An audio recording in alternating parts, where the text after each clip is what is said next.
Assalamualaikum warahmatullahi wabarakatuh. Perkenalkan, nama saya Desta Suryaningsih. Saya adalah salah satu mahasiswi Universitas Antakusuma, Fakultas Ekonomi, Program Studi Manajemen. Dan pada tahun ini saya mengikuti kegiatan Relawan Pajak 2024 dan ditempatkan di KPP Pratama Pangkalan Bun. Salah satu tugas dari relawan pajak adalah memberikan edukasi tentang perpajakan kepada masyarakat umum agar mereka itu dapat memahami dan mengetahui tentang perpajakan. Jadi, saya membuat video ini untuk mengedukasi kepada yang melihat video saya untuk dapat mengerti tentang pengertian dan 14 fungsi Direktorat Jenderal Pajak Online atau DJP Online. Karena saat ini kita itu menghadapi globalisasi ya, jadi apa-apa itu serba online dan mengalami kemajuan, sehingga adanya kemudahan dengan membayar pajak atau melaporkan pajak secara online. Kita langsung masuk saja ke pengertian dan 14 fungsi Direktorat Jenderal Pajak Online atau DJP Online. Kita masuk ke pengertian. Direktorat Jenderal Pajak atau DJP adalah salah satu eselon 1 di bawah Kementerian Keuangan Indonesia yang mempunyai tugas merumuskan serta melaksanakan kebijakan dan standarisasi teknis di bidang perpajakan. Direktorat Jenderal Pajak Online atau DJP Online adalah situs resmi yang dimiliki Direktorat Jenderal Pajak yang berisi aplikasi perpajakan. Fungsi situs DJP Online ini adalah untuk melakukan aktivitas pajak online seperti lapor pajak online, bayar pajak online, e-filing, dan masih banyak lagi. Kemudian kita akan mengenal 14 layanan yang ada di DJP Online. Nah, ini merupakan fungsi dari DJP Online itu sendiri. Yang pertama ada electronic filing atau e-filing. Jika kita nanti memasuki ke laman DJP Online, kita nanti ketika untuk lapor SPT pasti akan menemukan seperti di gambar itu, yaitu e-filing, e-form, dan lain sebagainya. Jika e-filing itu gambarnya seperti yang di atas, itu e-filing, ada tulisannya. Electronic filing atau e-filing adalah sistem yang mengatur cara penyampaian atau pelaporan pajak dan penyampaian pemberitahuan perpanjangan SPT tahunan secara elektronik melalui penyedia jasa aplikasi yang dilakukan secara online dan real time. Artinya, kita melakukan pelaporan SPT tiap tahunnya itu bisa melalui e-filing. Jadi, ini sangat memudahkan sekali untuk kita lebih leluasa waktunya dan bisa dilakukan di mana saja dan tidak harus mengantri dan lain sebagainya. Tetapi untuk orang yang belum mengetahui atau yang tidak paham mungkin itu bisa langsung ke kantor pajak agar lebih terarah dan juga lebih kalau misalnya takut salah seperti itu. Kemudian yang kedua, ada electronic registration atau e-registration. E-registration adalah aplikasi pendaftaran NPWP online. Kamu hanya cukup mengisi formulir elektronik pendaftaran NPWP, kemudian setelah data pengisian lengkap dan valid, maka NPWP akan dikirim oleh kantor pelayanan pajak KPP ke alamat atau via email. Kemudian ada electronic form, yang tadi itu ada e-filing, e-form, dan lain sebagainya. Nah, kemudian jika e-form itu nanti sama masuknya ke DJP Online dan nanti akan diarahkan ke gambarnya itu yang seperti yang bawahnya e-filing itu. Nah, kemudian pengertian e-form adalah cara penyampaian SPT tahunan secara online yang dilakukan wajib pajak dengan mengunduh atau mengunggah kembali formulir SPT tahunan yang sudah diisi dalam bentuk PDF. Setelah diisi, maka langsung disubmit ke laman resmi lapor SPT DJP. Kemudian yang keempat, ada elektronik bukti potong atau e-bupot. E-bupot itu seperti ini ya, itu lamannya. Nah, seperti di gambar.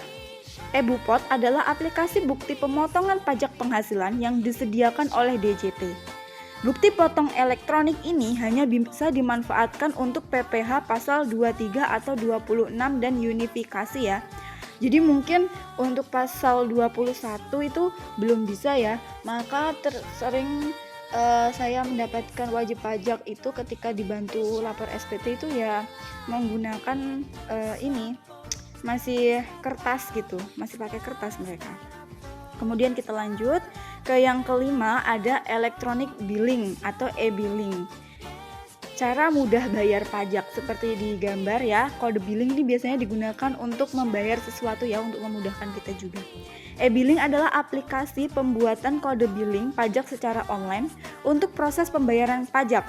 Kode billing ini sebagai pengganti surat setoran pajak atau SSP, sehingga pembayaran pajak bisa kamu lakukan melalui bank, mesin ATM, kantor pos, internet banking, maupun mobile banking.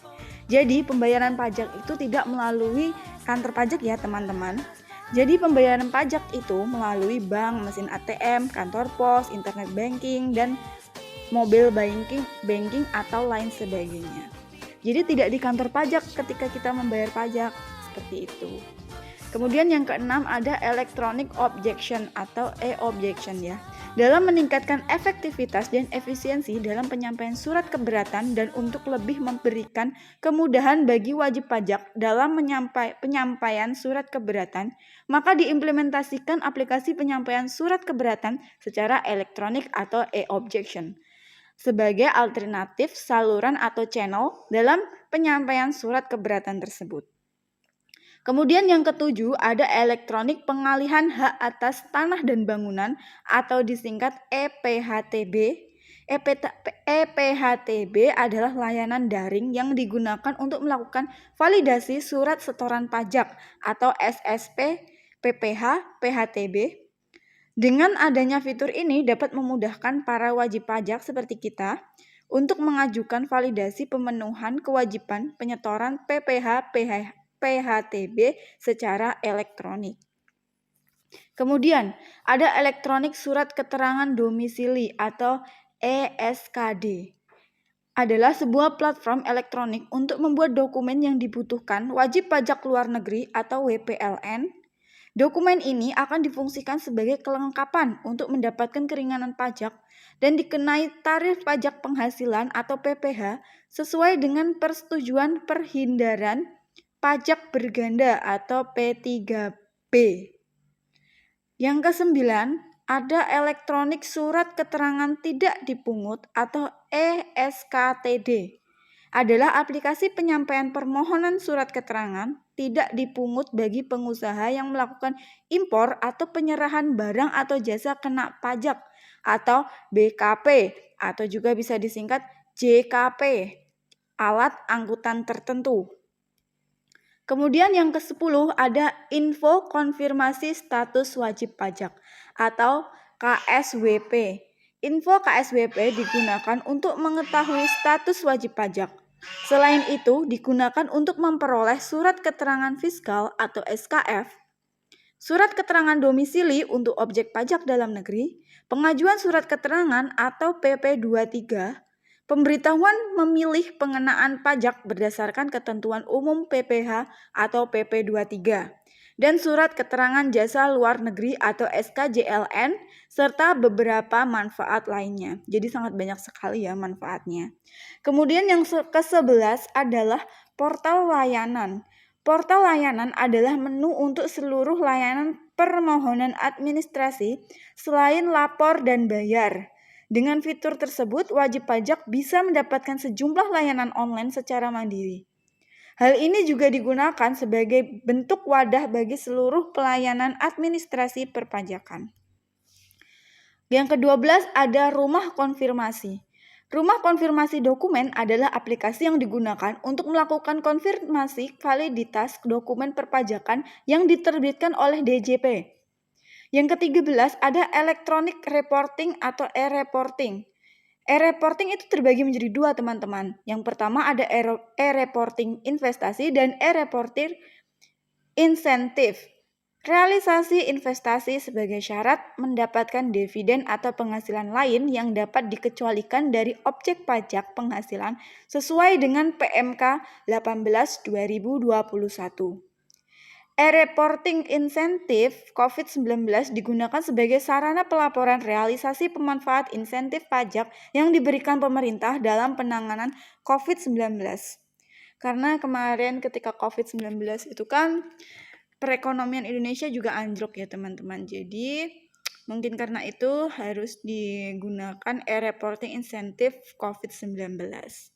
Kemudian yang terakhir ada elektronik surat pemberitahuan objek pajak atau ESPOP adalah surat yang dipakai oleh wajib pajak untuk melaporkan objek pajak secara elektronik yang wajib diisi dengan benar dan lengkap serta ditandatangani dan disampaikan kepada kantor pelayanan pajak yang wilayah kerjanya menaungi letak objek pajak selambat-lambatnya 30 hari setelah tanggal diterimanya SPOP. Nah, jadi itu ya teman-teman. 14 fungsi Direktorat Jenderal Pajak Online atau DJP Online dan juga pengertiannya. Baik, saya harap itu dapat menjadi pengetahuan atau menambah pengetahuan teman-teman yang melihat video ini dan bermanfaat untuk kalian yang belum paham tentang pajak. Sekian penyampaian materi saya. Terima kasih. Wassalamualaikum warahmatullahi wabarakatuh. Semoga bermanfaat.